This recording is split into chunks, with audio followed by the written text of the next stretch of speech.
Hi guys, today we're going to look at a simple proof, which is if we have two numbers, a and b, and both of them are odd integers, I want to prove that the product of them, which is a times b, is also an odd integer.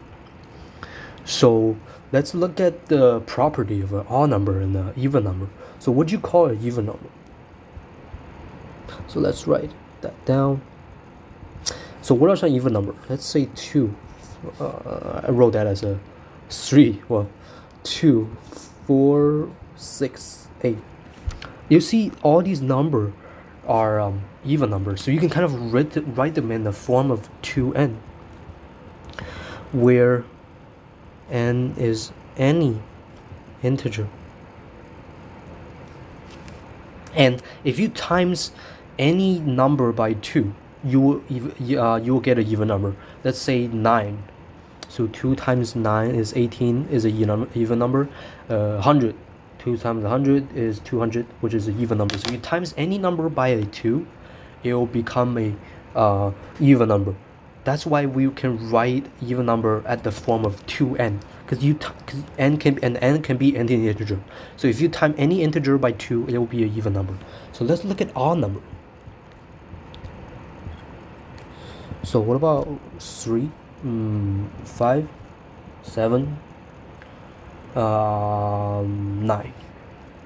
We define odd number by is not directly divisible by 2. So how would you write odd number? You could write any odd number in the form of 2n plus 1. So for example, the odd number 3. 3 can be written in the form of 2 times 1 plus 1, which is 3. Or 5. 5 can be written in the form of 2 times 2 plus 1, which is 5. And 2 is an integer. So you times any integer by 2 and you plus 1, you will get an odd number. Because the difference between an odd and an even number is that whenever an even number plus 1, it will always be an odd number. So let's look back to our question. If a and b are two odd integers, and like what I just introduced here, I just introduced like the proper definition of an odd number and how you can write it in the algebraic form, which is 2n plus 1, and that n be any integer. So let's say this. If, maybe not say if, let's say a equals to 2n plus 1 and b equals to 2n plus 1.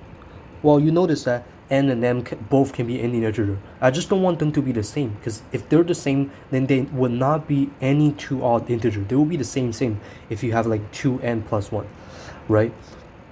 So 2n plus 1 and 2n plus 1 represents two different odd integers. And the reason they're odd, I just talked about it here. So I want to prove that the product AB is also an odd integer.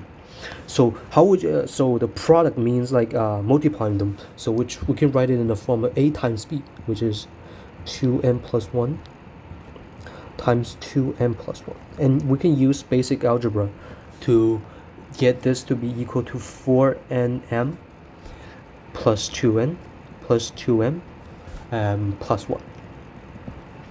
And we can further simplify this by taking 2 out of this, which we can write it in the form of 2mm divided by 2, and then 2n divided by 2, which is n, and 2n divided by 2, which is n, plus 1 at the end. So if you look at this, does this look familiar? This thing looks familiar. It's in the form of 2 and some integer plus 1, which is exactly the definition that we just talked about of an odd number, is that it's 2n plus 1. So in this case, this is in the form of 2n plus 1. And the middle doesn't matter, like what I said before, the middle, the n, the integer doesn't matter what it is. If you times any number by 2 and you plus 1, you will always get an odd number. So there, we just proved that if a and b are two odd integers, that their product must also be an odd integer.